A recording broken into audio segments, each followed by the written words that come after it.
Legislate Media, and I'd like to welcome everyone to our sit down with Scott Strauss, the former mayor of Mineola, who is running for election for the Nassau County Legislature in District 9 on the Republican and conservative lines. He is opposed by Niraj Kaman, who is running on the Democratic line for a district that now includes Roslyn Heights, East Williston, Mineola, Garden City Park, North New Hyde Park, Floral Park, and Belrose. I hope I got that all correct. I think you left out Albertson. Albertson, okay. Part of Albertson. Okay. We're testing you. See if you know the district. This is part of a series of interviews with candidates running for office this November. I'd like to thank in advance the sponsor of this event and others, Northwell Health. For full disclosure, Scott is the Vice President of Security at Northwell Health. Okay, let's kick off the discussion, and let me ask you what you consider to be the most important issues facing the county that you're looking to address. Yeah, I think we need to look at certainly maintain taxes, keep them low, the safety and security of our residents and our business owners, and maintain the quality of life that we've come to expect. Okay. There's been a lot of discussion in the quality of life. This comes up. A big part of it is housing. Now, this has been a major issue. The New York State, according to the governor, is in need of 800,000 housing units. Rents in Manhattan have gone up a good deal. Housing prices in Nassau County are high. Now, the governor has come up with a program to increase zoning throughout the metropolitan area that included Nassau County. She had two proposals, one for accessory dwelling units. Second one was for a percentage of basically each community would be told you've got to increase by 3% over 3 years. It's up to you, but if you don't do it, we're going to step in. Now, there's a twist here, which is you were the mayor of Mineola. Now, Mineola, the officials there opposed Governor Hochul's efforts to change zoning and to impose this 3%.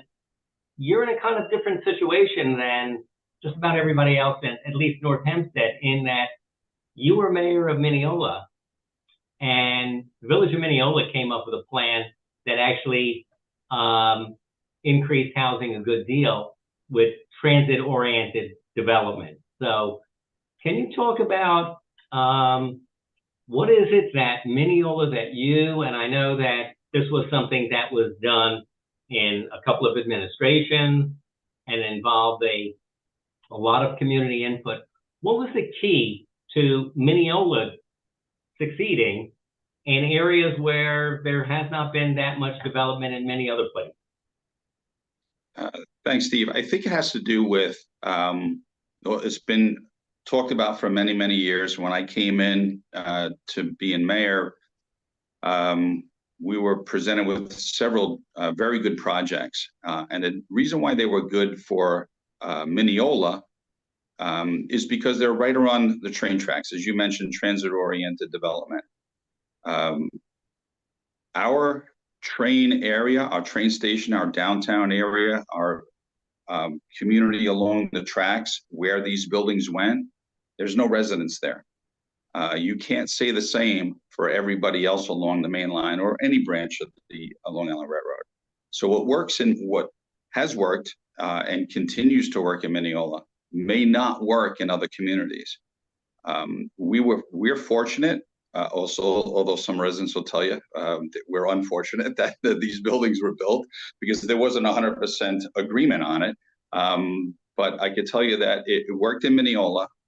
It may not work in other communities. Floral Park, for example, their train station is surrounded by residents with single-family homes for a big part of that area. I don't have that issue right where these buildings went up. You can't see them from your backyard. You can't see them from your front yard. So it didn't change the landscape of somebody's house, so to speak. But other things that people need to consider, local municipalities need to consider, is with the increase of housing, the apartment buildings, for example, in Mineola, can their infrastructure handle it? We had to upgrade our 100-plus-year-old sewer mains and storm drains down in our downtown area. We had to make sure that our water distribution could handle the increase in the use of water. We made sure that the fire department and our ambulance team ambulance corps can handle the influx and additional calls. Some of our communities along tracks where this transit-oriented development would go may not have the ability that Mineola has.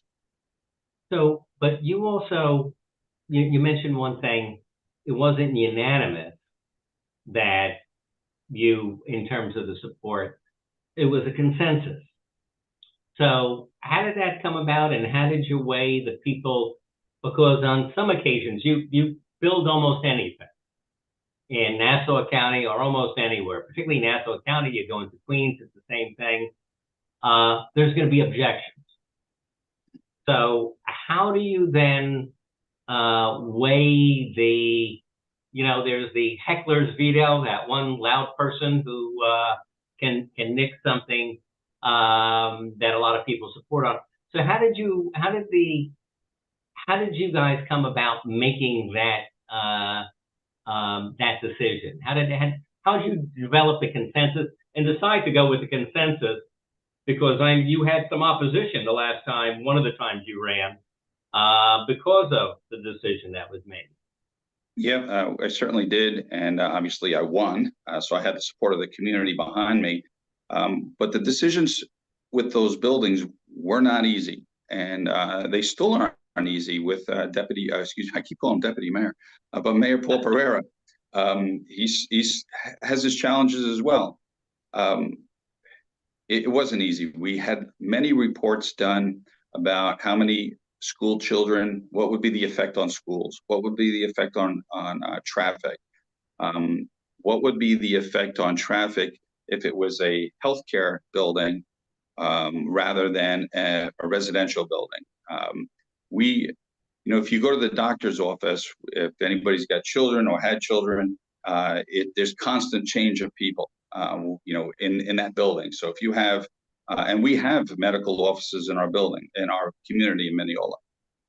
So there's a constant traffic, there's constant changeover with people. A residential building, that changeover usually isn't there. Certainly when it's close to the tracks. Most people come out, they commute into the Manhattan, they hop on a train, it's within walking distance, they get on the train, they go. The concern was, a big concern was the school district. And nobody really knows until it happens, until you get the buildings built, what the ramifications will be, of the consequences, or whatever the situation is. I can tell you that there's been hardly any impact to the school district. The traffic we had pre-COVID was when these buildings went up. We went and visited the apartment buildings down in Mineola, and there were vehicles there parked inside the complex that had dust on them. They haven't been moved in months because they commute.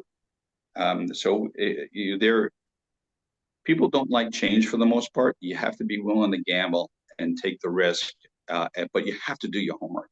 You have to visit other places. You have to read the reports and read through the reports, and make sure that the information is accurate. And if they reference another location, you have to go visit it.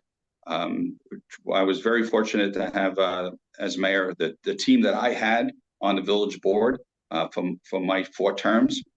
We didn't always agree, but we always came to a compromise, always figured out what the best was for Mineola, not anybody individually, for the entire village of Mineola and then going forward.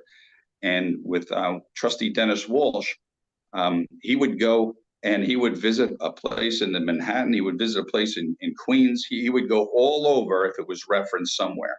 And he did his homework and he would tell us, oh yeah, that this is a problem or that's a problem. How do we combat this if it comes up? You just have to be willing to take the chance. But with Governor Hochul's plan, the first one, the second one, I'm not so sure it's fair to push something on people that they don't want. The community has to embrace it as a whole. Yes, you're absolutely right. We did have some naysayers, the loud minority, which it goes to my success as mayor, not only because of the team I had around us, but the chances that we're willing to take. I didn't get voted out of office. The residents saw that the impact was hardly any on those buildings.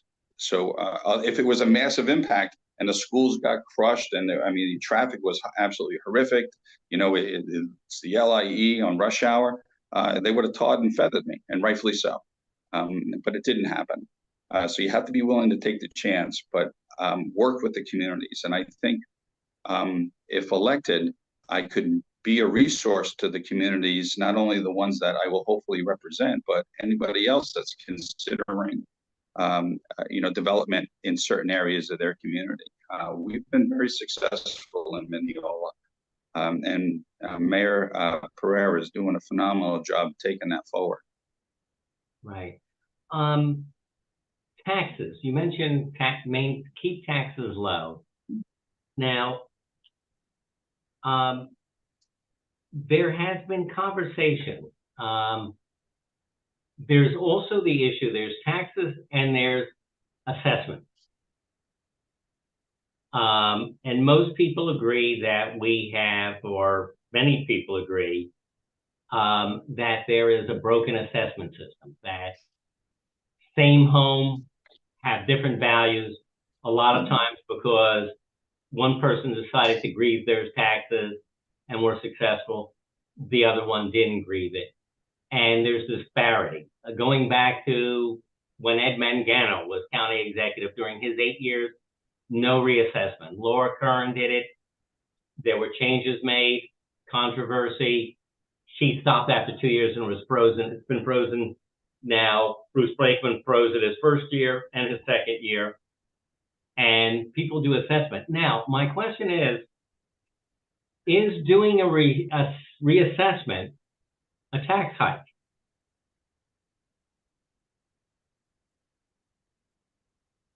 I guess it could be. Well, in Mineola, we reassess every year, and we adjust it every year. We have the village of Mineola broken up into sections. We're a lot smaller than the county, but we have broken up into sections, and some people went up, some people went down. So, but at the end of the day, we'd like to think that you are paying your fair share of taxes. Nobody likes to pay taxes. I certainly don't like it. But you have to pay. It's a fact of life, right? Death and taxes. But paying your fair share should also be one of those standards. I encourage everybody to grieve their taxes. What's right is right. Why can't the county do what Mineola is doing and reassess every year so that people are actually paying what they owe, what they should owe based on the value of their home? We base everything on what's your house worth, and from that there's a tax rate. Why can't the county do that? I'm not a legislator yet, Steve, but that's a question. It's a fair question. I don't know why. I know that there's been reports written. You have to rip the Band-Aid off and do it. And somebody's just got to strap it up and say, okay, let's go and do this. Maybe there is a legitimate reason why it hasn't been done. I don't know if they're listen, you're probably going to have to hire tax assessors, people who can evaluate homes. It's a lot bigger than the village of Mineola. So, with that comes salaries, benefits, and all the things of hiring full-time employees to do they're this. supposed to have that right now. They're supposed to have a certified assessor, and they have a staff, although it, during Mangano's administration, it shrunk, and then Laura Curran came in and they hired people to staff up. But let me ask you this, if there is, so you think there should be an assessment, you're doing it every year. Tom Swazi at one point said that when he left office, the county was in a position to do it every year, and then it wasn't done. If you do the reassessment, now when Laura Kern did it, what they found was values had changed so much that some people were facing significant increases, which also meant that some people throughout this time were paying more than their fair share, were overpaying their taxes because they were making up for what the other folks were not paying. If there's a reassessment, Laura Kern said, let's do it over 5 years, which never happened. She said, we'll make it easy, we'll do it over 5 years. If they do a new reassessment, and Elaine Phillips did an audit and she provided additional numbers, but if there's a new reassessment done, should that next year, when they finally come up with the number, should that be the basis in which everyone then pays their taxes? Because now we've determined this is what your home is actually worth. Or should there be a phase-in approach? Right, that's correct. All right, so taking this question on face value, I'd have to think that has to be a phase-in approach without seeing the numbers. And the reason why I say that, and maybe it's a phased-in approach if your assessment goes up X amount of dollars or X amount of percent. And the reason why I say that is Mineola, like many communities, has a large amount of senior citizens. And I'm not so sure that many of them can sustain a quick, fast, large increase in their taxes. Many people are just barely making ends meet as it is.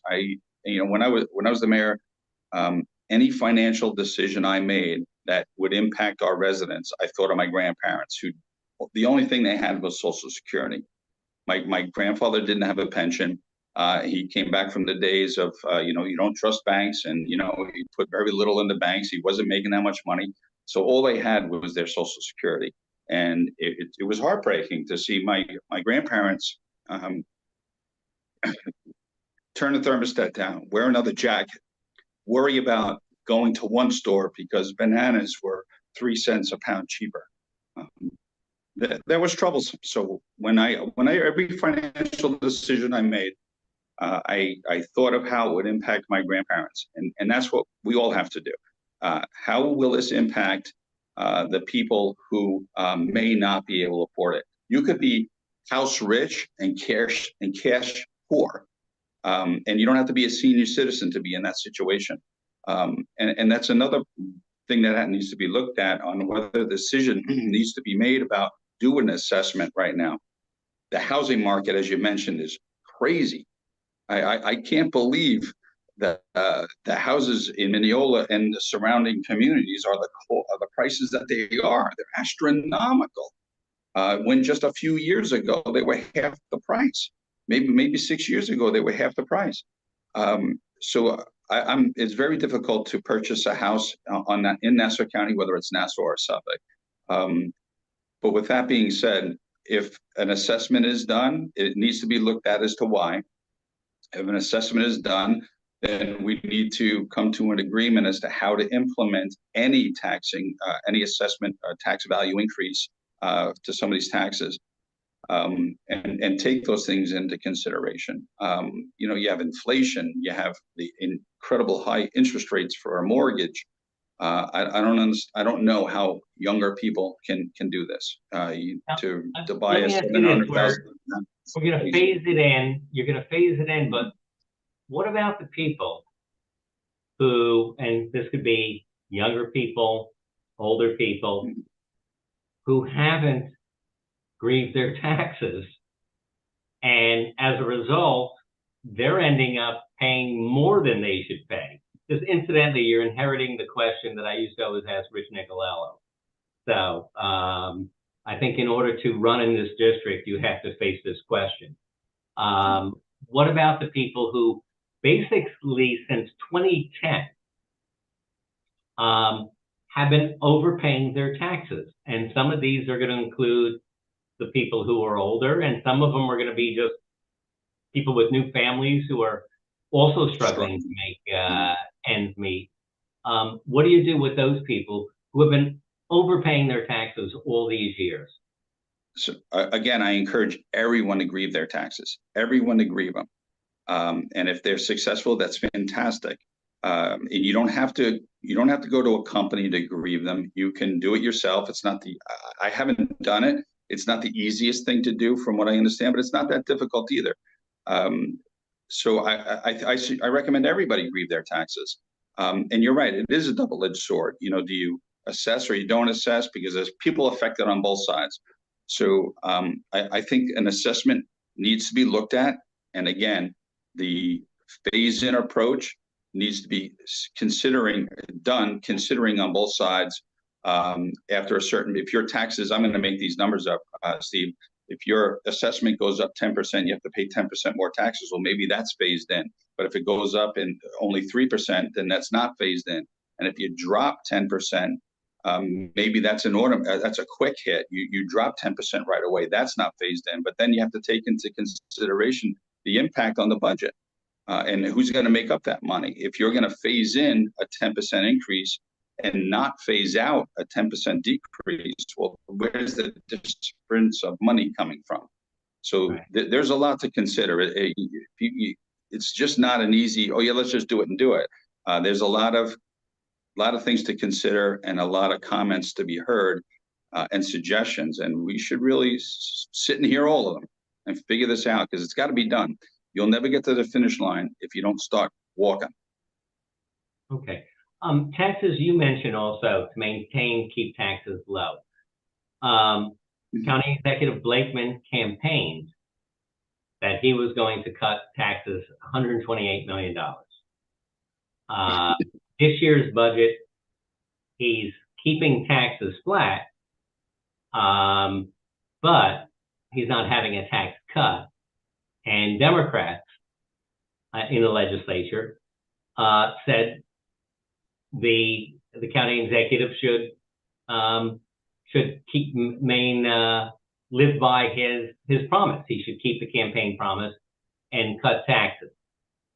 What's your feeling about cutting taxes, knowing that there may have been, right now, I think a lot of governments may have benefited from, there was a lot of home buying last year, so there was mortgage taxes were higher. People were fixing their homes during COVID. So what is it? Should the county cut taxes, or do you think it should just keep taxes, give a tax cut and give money back, or should they just keep it where it is? I can't speak to County Executive Blakeman, maybe why he didn't do the $128 million tax cut. Maybe he ran into something when he got in office budgetarily that prevented him from doing it. Maybe the forecast wasn't there. Maybe they were forecasting a lack of revenue in another area, so they couldn't make the cuts. I have no idea, Steve. But in the village of Mineola, we raised taxes only what we needed. We had a 0.19 tax increase one year. We had a 0.31 tax increase another year. We had a couple of years that we didn't increase taxes at all.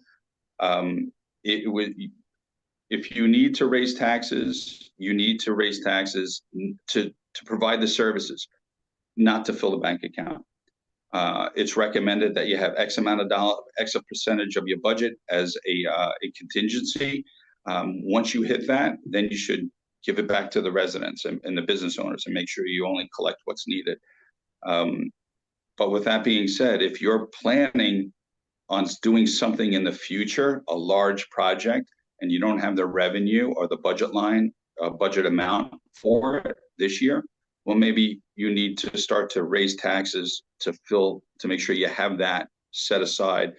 In other words, if you're looking to build something, and I'm going to make these numbers up, so you're going to conduct a project that's going to push at $3 million, and you only have $1 million. Well, maybe you raise taxes just a little bit to add to over a couple of years, as long as the project can go a couple of years without being done. And you take that money and you kind of bank it on top of that and set aside just for that project. It's not used for anything else. Sometimes that just needs to be done. But I can tell you, in the village of Mineola, we raised taxes only exactly what we needed, and that's why they're weird numbers. It was, like I said, it was like 0.19 or 0.18. It wasn't, I'll just make it 2, or just let's go 2.5. It wasn't that. It was what we needed. I want to talk about you are a former decorated New York City police detective. And I want to ask you, there's a big difference between New York City in terms of police and Nassau County. In New York City, every month I can look at, or the police department, the New York City Police, releases the crime statistics in the major categories. And usually they discuss this in comparison with the prior year and year to date. And if something goes up or something goes down, there's an explanation. In Nassau County, there's been one report, at least there's a website you can go to. The last time it was updated was May for the major crimes. We as a newspaper are always filing Freedom of Information Law requests, which works their way over there and we get the statistics.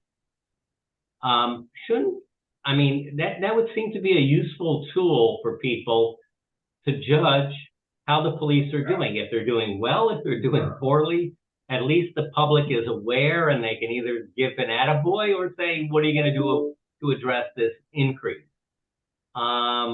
Shouldn't Nassau County be releasing crime statistics in a timely fashion?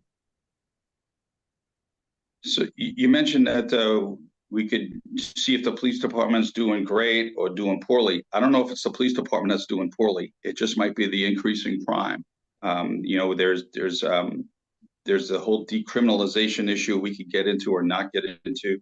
Let's say burglaries were going up, then the public can be saying, hey, burglaries are going up. Maybe you would have locked your door and take the fob out of, take the key out of your car and lock your car door.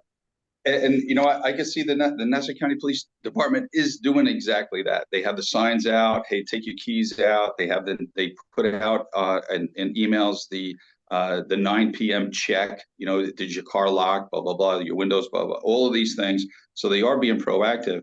And you mentioned about burglaries going up. We should know that, but it's not a reflection on the police department being poor. Acting in a poor manner. It's just a matter of people are doing more bad things. We should take precautions when we hear the stats going up, and things should be relooked at. And as far as why they don't have why they're not giving out the stats monthly or quarterly, I can't speak to that. Maybe they don't have the staffing levels that New York City Police Department does. Not everybody has 33,000 or however many police officers. And maybe they're utilizing their police officers on the street instead of doing, monthly stats or weekly stats, and maybe they do them quarterly. I'm not really sure, Steve, but the stats should be readily available at whatever period there is worked out with the police commissioner. But police, I think the Nassau County Police Department is doing a tremendous job with the resources they have. And I would like to see them get more resources because, in my opinion, aggressive behavior is going up. I see it in healthcare. People are acting more aggressively. They're driving more aggressively. They are, I'm a firm believer in a broken tree. If you take care of the small things, they'll be taken care of before they become big things. I would like to see that the police department gets the resources that they need. And as far as the crime stats, again, I don't know if they have the staffing to correlate the information, to gather it, spit it out, and analyze it. It's that for me on a personal level. Hopefully, I'll see that in January. Okay, let me ask you also. There's other differences, and you were under this. You had a New York City. There was a civilian review board. And this was not the police. This was a different group of people, so that if there were complaints of excessive force or misconduct, they would look into it. Nassau County doesn't do that. And they've been criticized for not being transparent in terms of this. And it was a 3 or 4 year period where they found there was not, that the internal investigation found that there had been no wrongdoing. No excessive force was done, but the county settled 40 cases of where they made cash payments to people, and there was a non-disclosure. So we never even found out about it. New York City, they released that. Should there be greater transparency by the police? Again, in terms of gathering, it's a question of trust. I think in law enforcement, correct me if I'm wrong, you have much more expertise, but you want to have the trust of the people in the community, because they can help you with cases by cooperating and, informing on people or providing information, where if they don't have confidence in the police, if they don't see them as their friends, they're less likely to. So why not make it more open? And, if there are a few bad apples, I don't think the vast majority of police, we think are doing a good job. So if they're bad apples, they're only tainting the other folks with that brush. Police department should be transparent as possible. When you talk about bad apples, I can't agree with you more. There's not a good cop out in the street that is more embarrassed than anybody in seeing something negative in the paper about their police department or a fellow police officer, or even another, adjoining agency. I can tell you that it bothers me to this day, and I've been retired quite some time. Anytime I see some negative publicity about what a police officer did, it's embarrassing to me. And like I said, it was a lifetime ago that I was a police officer. Lawsuit wise, I can't speak to what was done in Nassau County, but I do know and that in New York City, they would give the money away just to lawsuit to go away. And even though the police officer wasn't wrong. Because dollars, they put dollars on the table. You know what? It costs less money. It costs us less to give them a check than it does to defend the case in the police officer. That should never happen, because that just erodes the view of a police officer. Is that happening in Essex County? I don't know. As far as CCRB, in New York City, you have investigators, CCRB investigators, who are kids. Their first job is being a CCRB investigator. To me, that's not appropriate. You should be judged by your peers. You should be judged by somebody who's been in that situation and knows the ins and outs, and then leave it up to the police commissioner to make the ultimate decision. So if Nassau County is going to look to start some sort of civilian complaint review board, it's got to be well thought out and well planned out, and just not a hatchet job where you're going to go after whatever police officer looks at you wrong. That's not what's designed. Shouldn't be designed to do. You know what? Nobody likes a cop. Everybody likes a fireman, right? And I'm a volunteer fireman.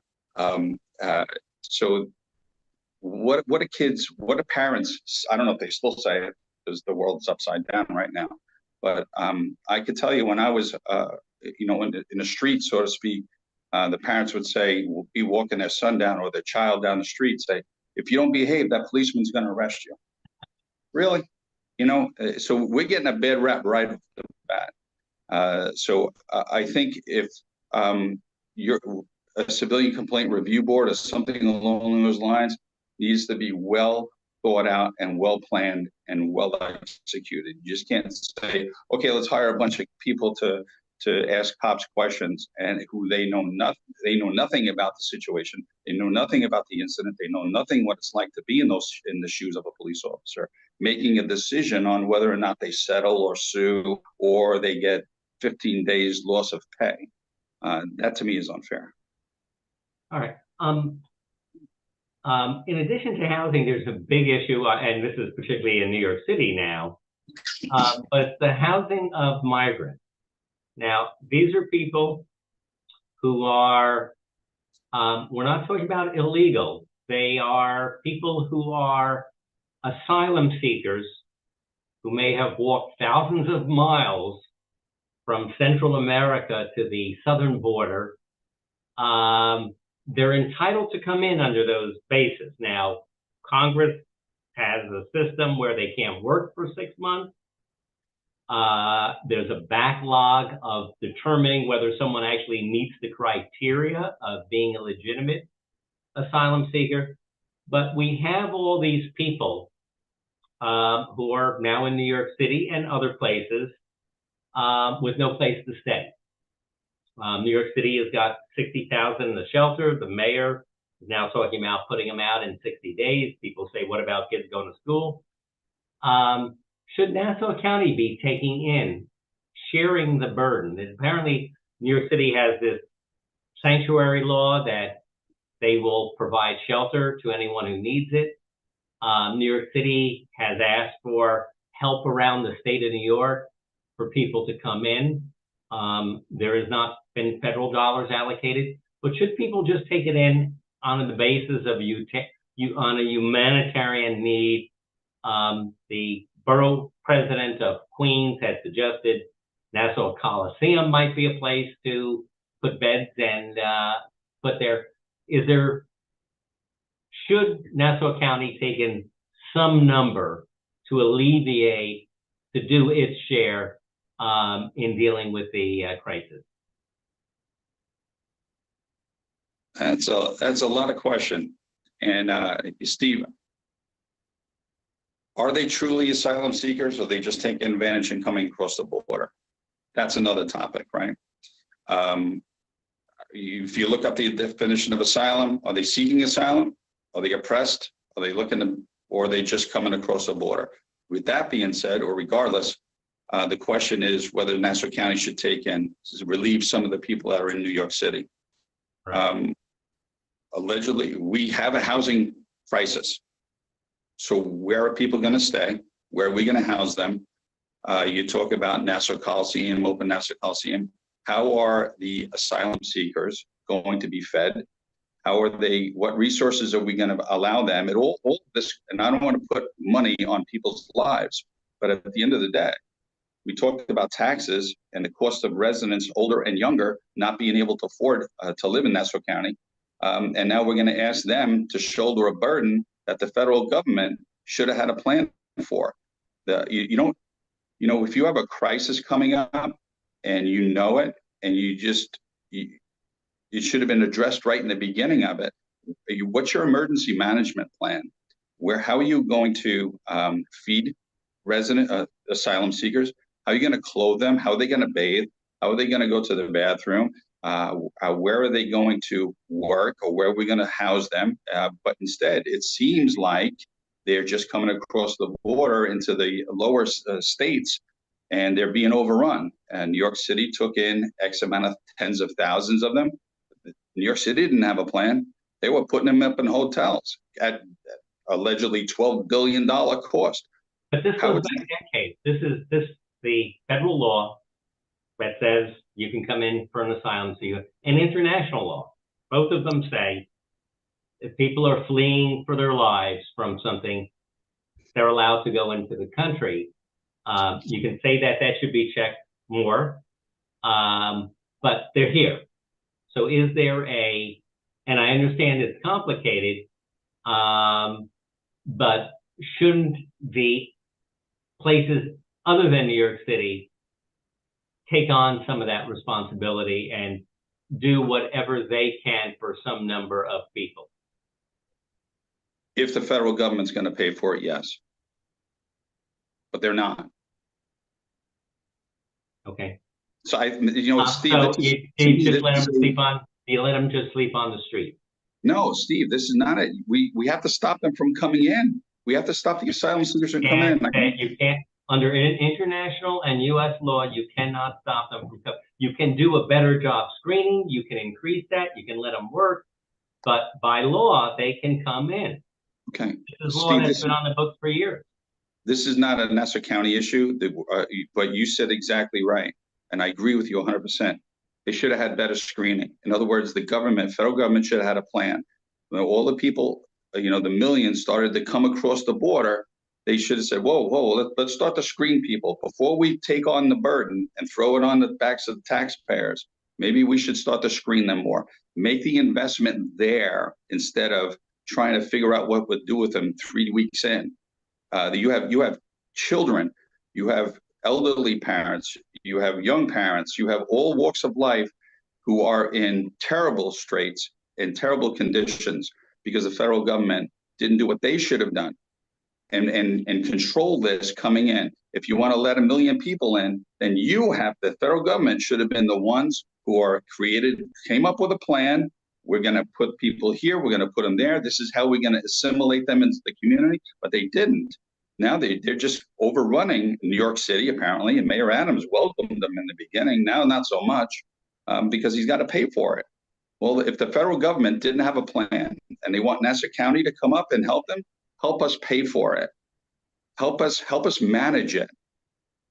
It's unfair to just say, hey, guys, this is your problem now. It's unfair. Okay. Stan's Hotel. Now, you're somebody, law enforcement, part of the issue is going to be security. You bring in a lot of people. It's a casino. It's other things. Suppose it's going to be a spa. It's going to be restaurants. It's going to be all those things. Let's talk about the fact now they have to get approval, but the idea they approved the lease that would permit them to have a casino there. Did you agree with what the county did in terms of approving that lease that would permit a casino? I would say yes, only because it's the proposal that was put in front of them. The property has been, I'm going to say, vacant for how long? Nothing has materialized there. This is probably better than vacant land and it becoming an eyesore.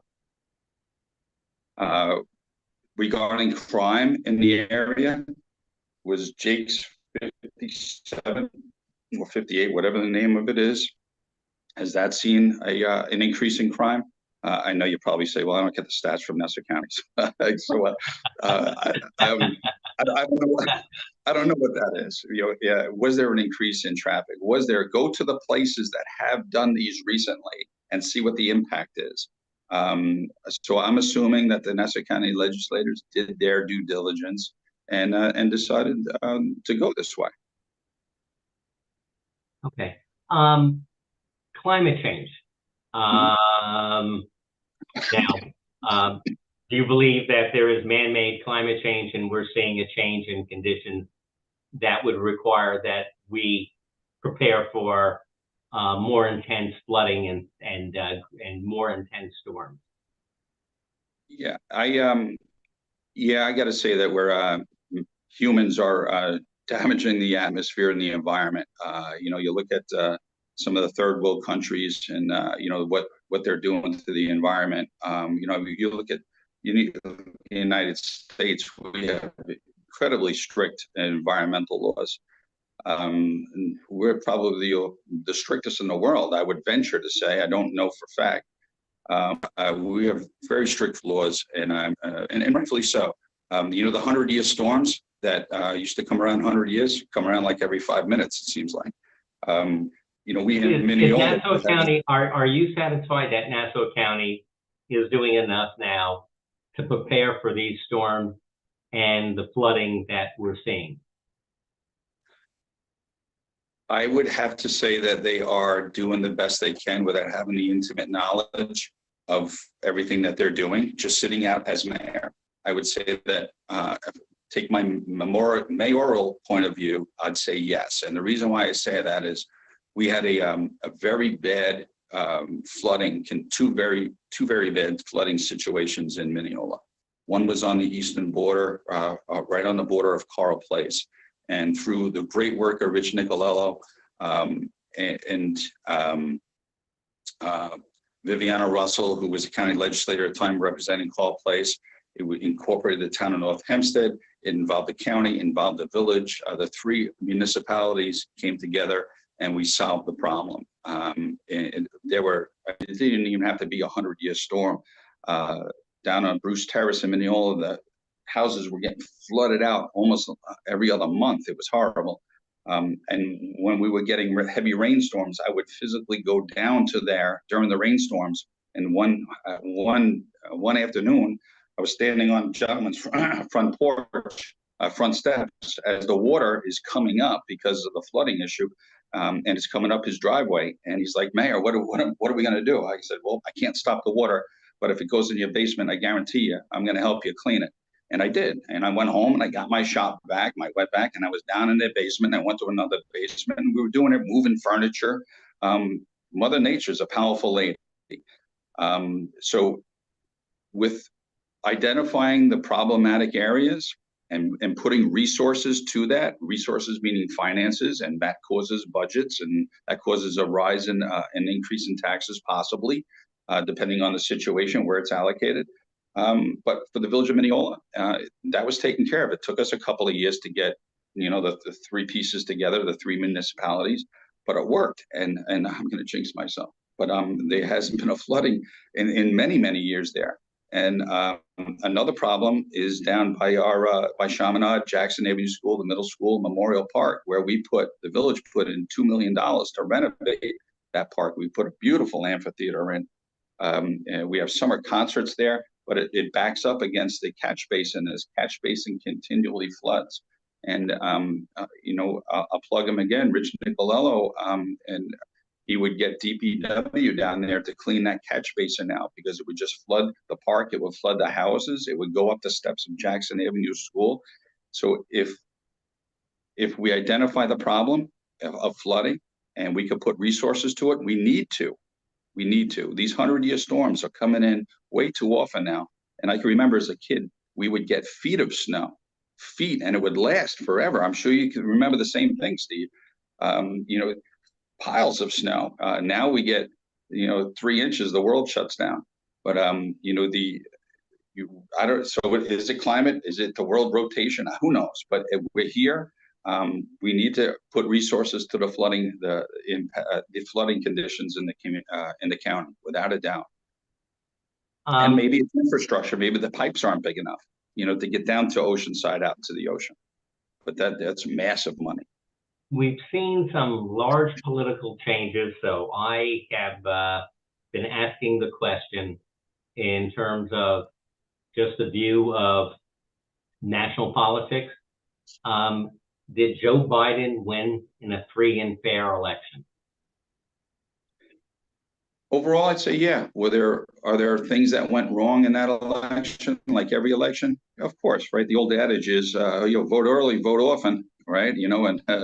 This 10 people, how do they vote? They're dead. There's always been those things. So those allegations are fact. I don't know. Never bother with it. The 2020 election was verified, confirmed. Move on.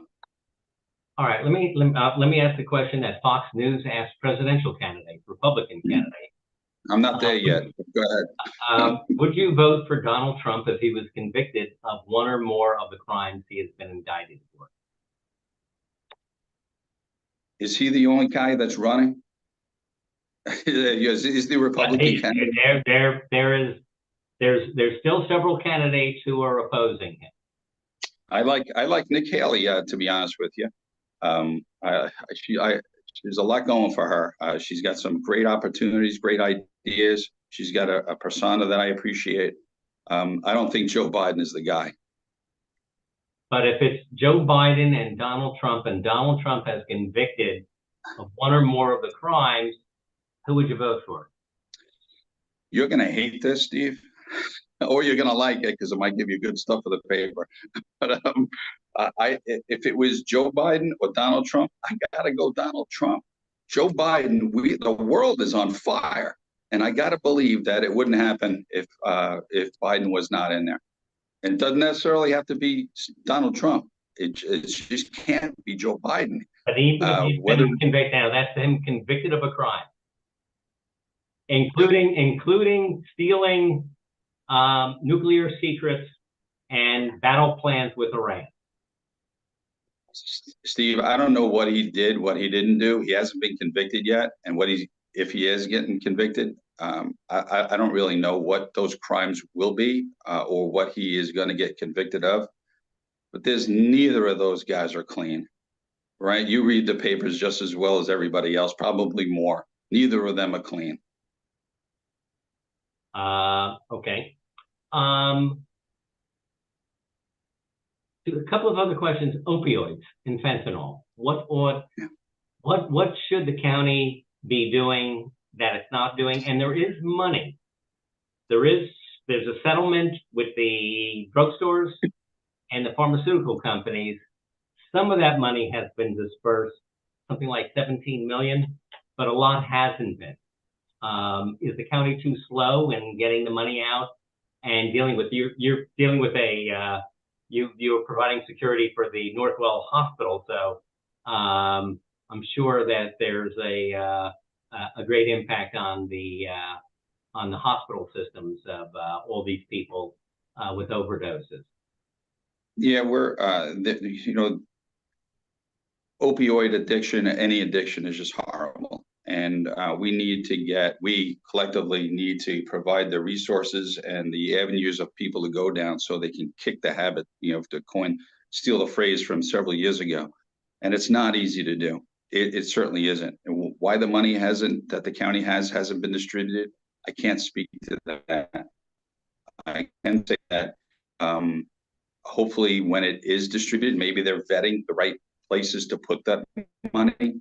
If I could set up a shop and say, oh yeah, I'm an opioid center, and all of a sudden you're going to give me $1 million, then I close up and I disappear. The locations there you give this money to, the organizations, the entities, have to be, vetted out and made sure that they are going to be successful, or at least do what they're going to say. And I think that there also needs this two-pronged approach. Nassau County Hospital, going to take a couple of floors at Nassau University Hospital Medical Center and develop and put a couple of floors to keep it in. One of the things that I've heard is that people are they're not kept in a hospital setting long enough that they get let out, and they're not they're not over the addiction, so they go out and they fall back again. That sounds completely plausible, Steve. But what's long enough? That's up to a clinician and a psychological team, I guess, to determine. But from what I understand, NUMC, which is a vital part of the organization and healthcare community, as well as the community where it's in, that needs to be looked at. And maybe from what I understand, there are a floor or two or maybe more that are empty, and maybe it can be utilized for something exactly like that, mental health issues. Let's make that hospital vibrant. Let's make it worthwhile. Let's get it into, on the road to recovery, so to speak. And if the opioid epidemic is addressed by doing that, both feet, let's go. We're in. Okay, one final question before the easy question gets in.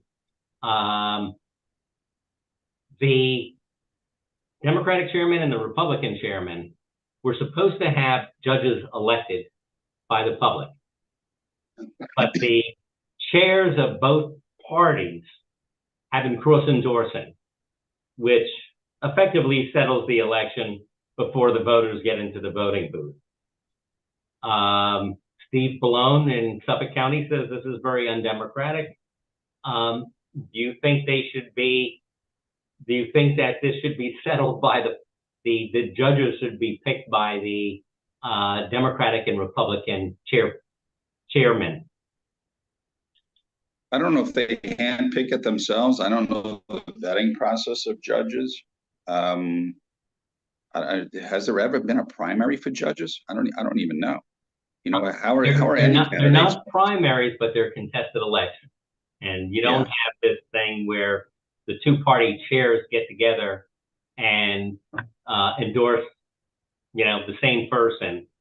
And I'm assuming they get one gets their guy and the other one gets their guy in the next round.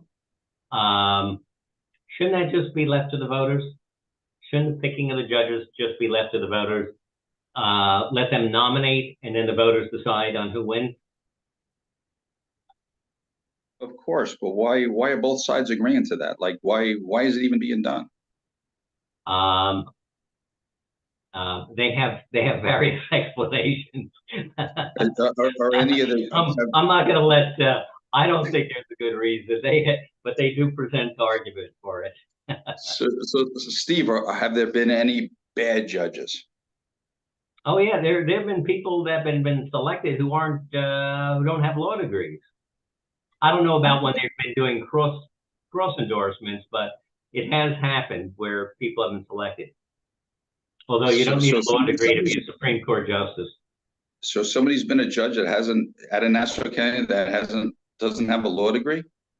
I think in the past. I don't know whether it's been since they started doing the cross endorsement. If that's the case, I'm running for the wrong spot. They pay pretty. The judgeships pay pretty well. So just to let you know. I got a full-time job, but thanks. Okay. Okay. Final question: why should voters vote for you as the county legislator? Great question, actually. I'm involved. I've been in community service. I'm going to say since I was a Cub Scout doing community service things. I'm proven as a mayor. Did great things there. I'm active in the community. There's not a thing that I shy away from. I enjoy helping people, which is why I want to get back into this. I did a four-term mayor. I didn't get voted out. I stepped aside when I decided not to run for re-election for a little bit of a break. I had my break. My wife wants me out of the house. I'm back in things. I know. I just enjoy the community service. I enjoy helping people. I enjoy being part of a problem solving group. And I think this opportunity opened up, and I want to get into it. I know a lot about the communities of certainly first responders. I've been and still am an active, very active member of Mineola Volunteer Fire Department. I'm an ex-chief there. My family's in the fire department. Still involved in Scouts, as is my wife. We are involved in everything. My mom helped start the ambulance corps back in the 70s. They were involved in Scouts, involved in the church. It's just something I grew up in. But at the end of the day, to answer your question, I'm the guy that could do the job. I could work together with everybody. Okay. Well, I would like to thank Northwell Health again for sponsoring today's discussion. A recording of today's discussion can be found on the island360.com, our Facebook, and we're going to be sending out emails. The story about today's interview will be in the Williston Times, the Roslyn Times, the New Hyde Park Herald Courier this week. Brandon's going to be very busy this evening. And my thanks again for you, Scott Strauss, who is running for election in the Nassau County Legislature in District 9 on the Republican and conservative line, for taking the time and sitting down with us and sharing your views. Thank you very much, Scott.